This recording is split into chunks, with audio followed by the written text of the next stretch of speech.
वळूया आता पावसासंदर्भातल्या महत्त्वाच्या बातम्यांकडे। अतिवृष्टीमुळे भंडाऱ्याच्या आसगावमध्ये अक्षरशः हाहाकार माजवलाय। तर मध्यरात्री आलेल्या पावसामुळे नागरिकांची झोप उडाली आहे। कित्येकांच्या घरात बघता बघता पुराचं पाणी शिरलंय। मुसळधार पावसाची कल्पना नसल्यानं नागरिक झोपेत असतानाच त्यांच्या घरात हे पाणी शिरलं। त्यामुळे अन्नधान्यासह जीवनोपयोगी साहित्य पाण्याखाली गेलं। गावातील कुठलाही रस्ता असो की मुख्य महामार्ग यावरनं आता कमरेपेक्षा अधिक पाणी वाहतंय। अनेकांच्या घरात 6 ते 7 फुटांपर्यंत पाणी आहे। त्यामुळे नागरिकांनी उपाययोजना म्हणून घरातल्या दुसऱ्या मजल्यावरती आपलं बसस्थान मांडलंय।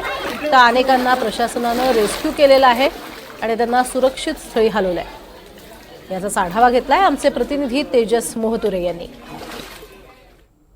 भंडारा जिल्ह्यातील पवनी तालुक्यातील आसगाव इथे पूरजन्य परिस्थिती निर्माण झालेली आहे। मी सध्याच्या घडीला ग्राउंड झिरोवर आहे। एनडीटीव्ही मराठी ग्राउंड झिरोवर आपण बघू शकता की सध्याच्या घडीला संपूर्ण परिसरात जलमय वातावरण झालेलं आहे। एकंदरीत जर बघितलं असेल तर 6000 ते 7000 लोकसंख्या असलेला हा गाव आहे। मात्र मोठ्या प्रमाणात येथील शेतकरी असेल सामान्य माणसाला नुकसान झालेलं आहे। उन्हाळी जे धान आहेत ते शेतकऱ्यांनी मोठ्या कष्टानं मेहनतीने पिकवलं होतं। हे धान आता त्याला धान खरेदी केंद्रावर विकण्याची वेळ होती। मात्र अशा परिस्थितीत या पावसामुळे त्याचे मोठं नुकसान झाल्याचे दृश्य आपल्याला दिसत आहे। काही महिला आहेत जे महिला फक्त वाट बघत आहे पाऊस कधी बंद होईल, यांच्या घराशेजारी असलेला पाणी कधी थांबेल आणि हीच वाट या घरातील सामान्य माणूस असेल, शेतकरी असेल, लहान मुलगा असेल, म्हातारा असेल, सगळे वाट बघत आहे पाऊस थांबला पाहिजे। यांची परिस्थिती इथली भयानक आहे आणि सध्या आपण इथे आहोत। सध्या आपल्यासोबत एक शेतकरी आहेत, त्या शेतकऱ्याला मोठ्या प्रमाणात नुकसान झालेलं आहे। धान उत्पादक शेतकरी आहे, काय परिस्थिती आहे, काय नुकसान खऱ्या अर्थानं तुम्हाला झालेलं आहे?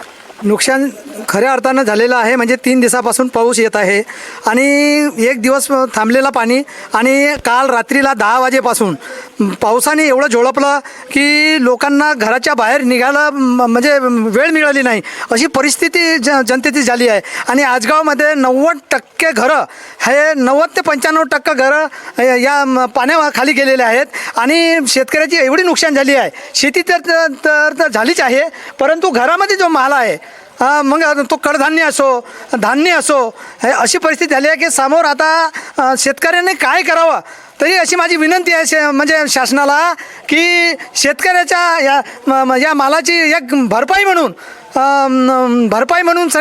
एक मदत करावी अशी मी शासनाला विनंती करतो। या मीडियाच्या माध्यमातून मी शासनाला विनंती करतो आहे।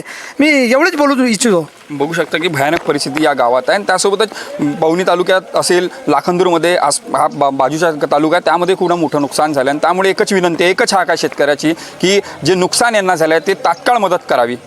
तेजस मोहतुरे, एनडीटीव्ही मराठी, भंडारा।